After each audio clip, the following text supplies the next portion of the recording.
지난주에 이제 지방을 시작을 했는데요.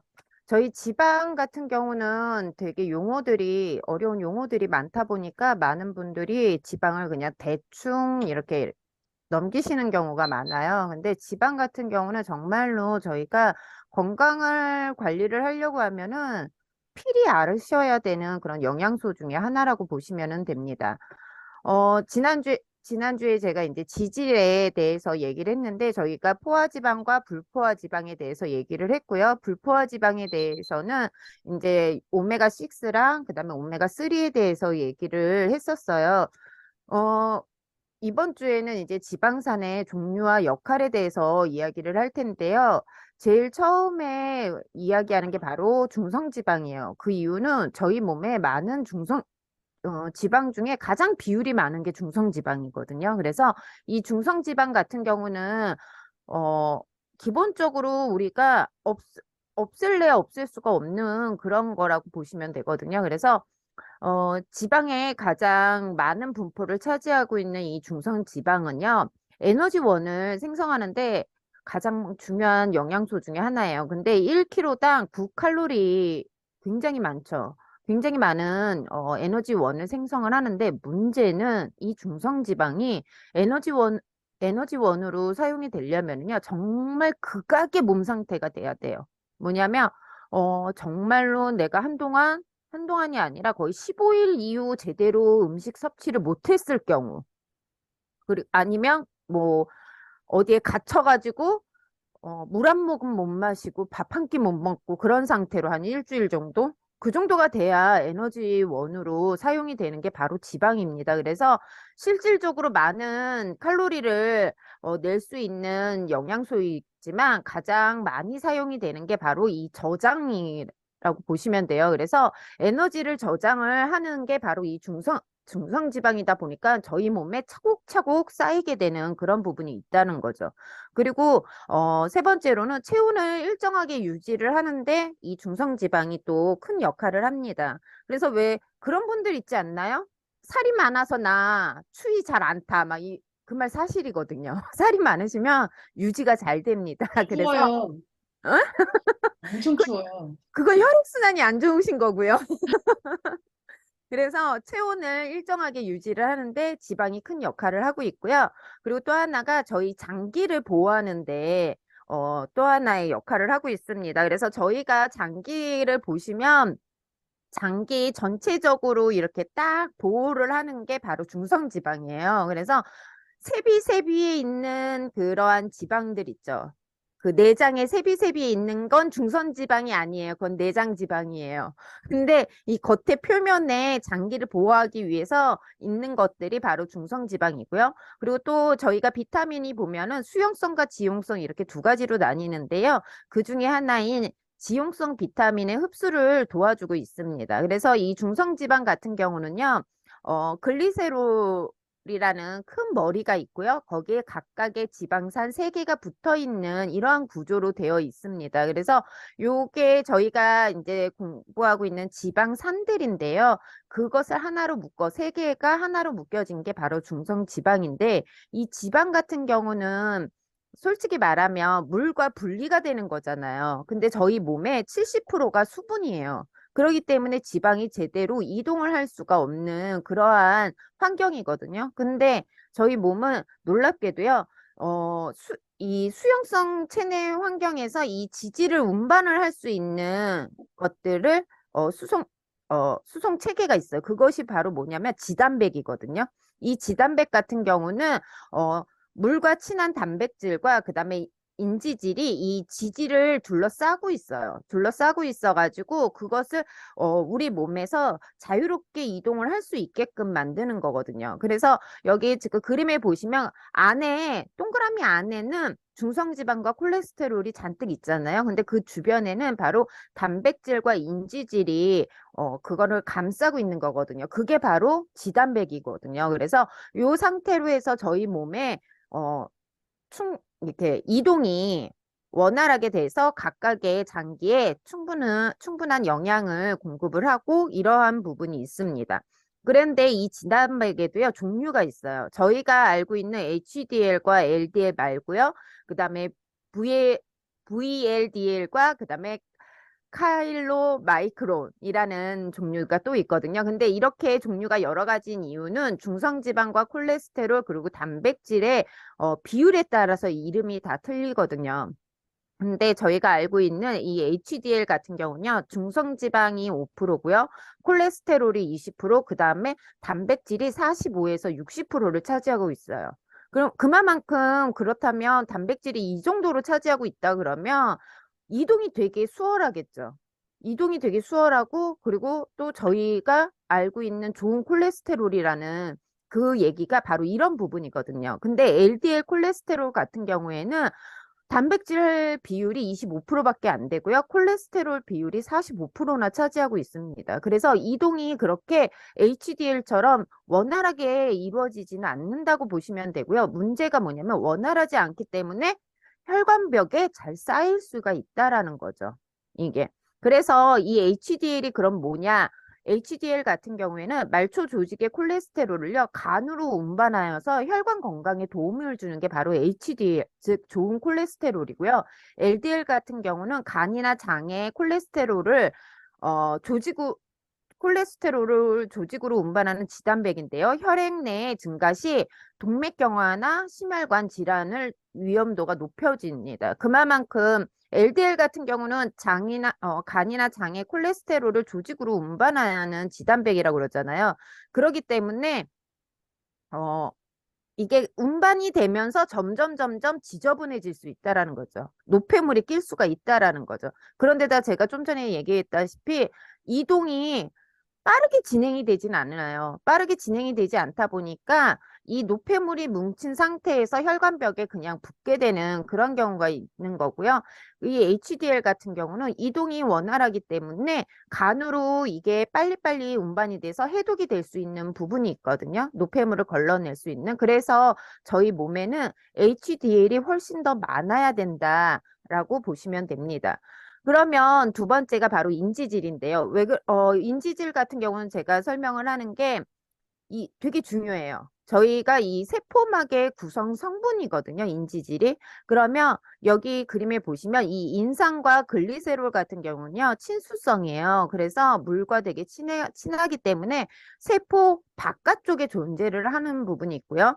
지방산 두 개가 붙어 있잖아요. 이 지방산 두 개는요, 소수성이라서요, 물과 친하지 않기 때문에 그 안쪽으로 붙어 있게 돼 있어요. 그래서 콜레스테롤과 중성지방 쪽으로는 이 소수성이 붙는 거고요. 친수성 같은 경우 외벽에 그게 붙는 거거든요.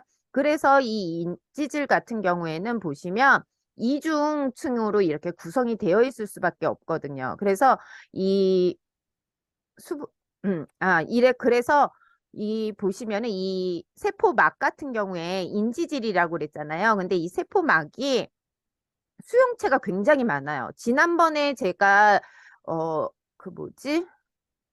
아, 뭐지? 갑자기 생각이 안 나네요. 탄수화물 할 때, 인슐린.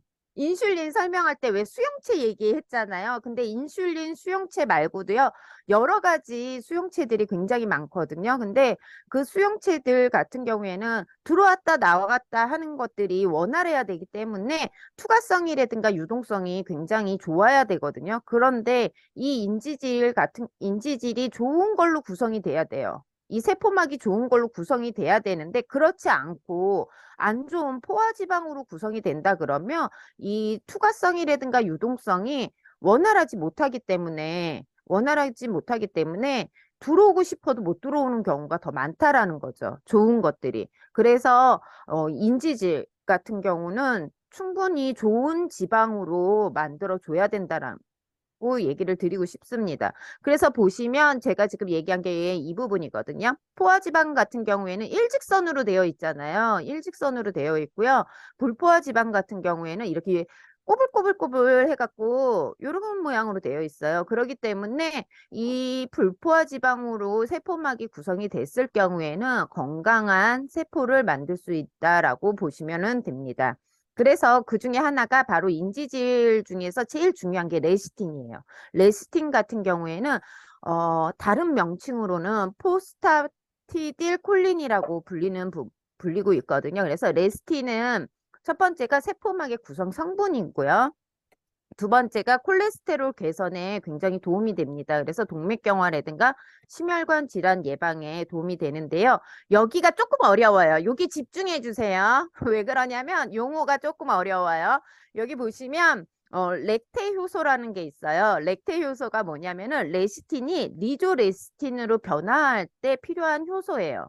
근데 이 렉테 효소로 이게 변화하는 이 과정에서 콜레스테롤 에스테르라는 게 나오거든요. 이 콜레스테롤 에스테르가 뭐냐 하면은 바로 HDL의 구성 성분이에요. 이게 한마디로 말해서 레시틴을 먹어야지만 리조레시틴이 나오고 리조레시틴이 이 변화하는 이 과정에서 콜레스테롤 에스테르라는 게 나오게 된다. 그러면 뭐가 되냐? 이게 HDL 전구체로 사용이 되는데 HDL 전구체로 사용이 되면 HDL을 많이 만든다. 그래서 HDL을 많이 만들고 싶으면 레시틴을 꼭 섭취하시라. 이 얘기예요.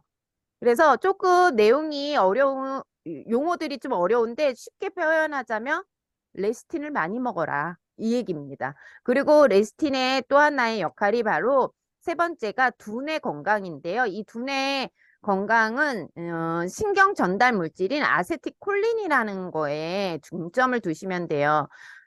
여기 또한 조금 그런데요. 쉽게 설명을 해드릴게요. 이 아세틸콜린이 신경 전달 물질인데 이 레시틴에 보시면 콜린 있죠. 제가 좀 전에 얘기했다시피 포스타티딜콜린이라는 게 있어요. 이 성분이 이 아세틸콜린의 원료예요.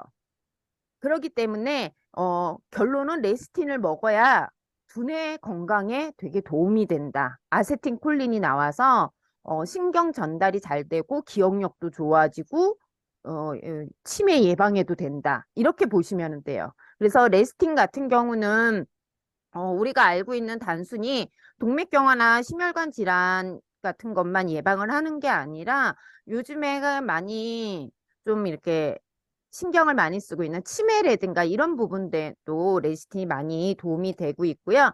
레시틴에 대해서 그래서 요즘에 연구들이 굉장히 많아요. 보시면 미토콘드리아 내막에 작용을 해서요. 단백질 등 그러한 물질들 이동에 관여를 하고요. 즉 영양소가 충분히 이동이 잘 된다고 보시면 되고요. 레시틴에 있는 그런 인지질 같은 경우에는 심혈관 질환이라든가 저희가 얘기하는 대사증후군에 라든가 아니면 신경퇴행성 질환에도 영향을 준다고 연구 발표가 났습니다.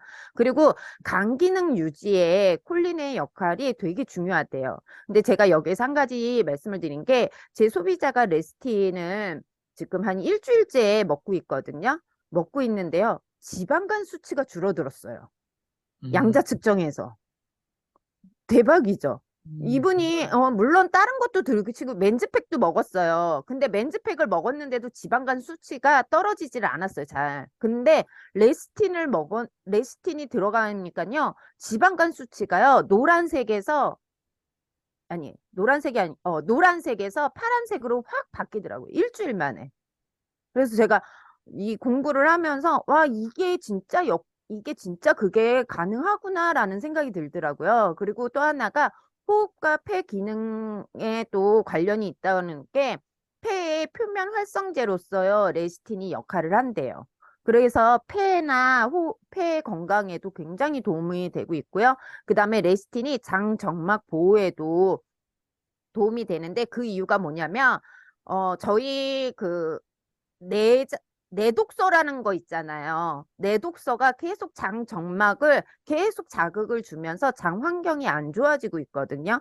근데 그것을 점막을 튼튼하게 만들어서 내독소가 장을 공격하지 않게끔 도와주는 게 바로 레시틴이래요. 그래서 저희가 단순히 레시틴 같은 경우는 혈관을 맑게 해주는 그 정도로만 알고 있었다면 지금은 조금 더 다양한 게 건강에 관여를 한다는 거죠. 그러면서 제가 생각을 한 게 이 레시틴이 또 필수 영양소가 되지 않을까? 그런 생각도 또 한번 해보게 됐습니다. 그래서 저희 제품 중에는 보면은 츄러블 레스틴이 있어요. 그래서 비타민 E도 당연히 들어가 있고요. 비타민 E가 되게 고함량이에요.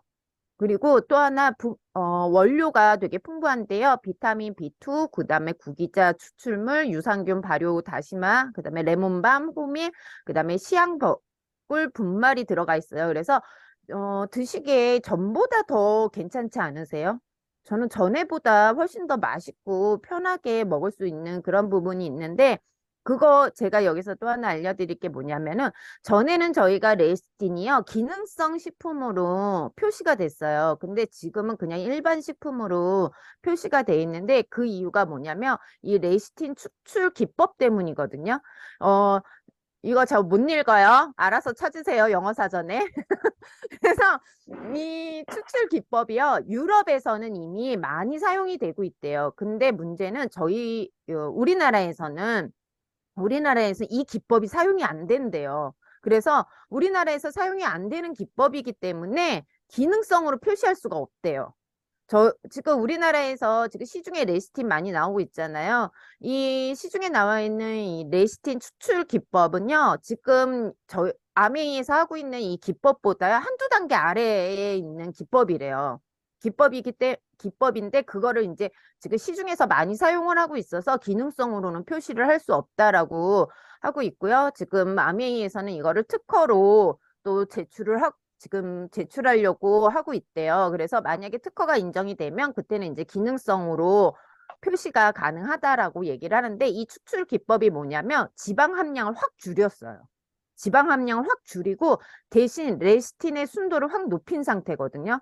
그렇기 때문에 시중에 있는 이 레시틴과는 완전히 차별이 돼 있다고 보시면 돼요.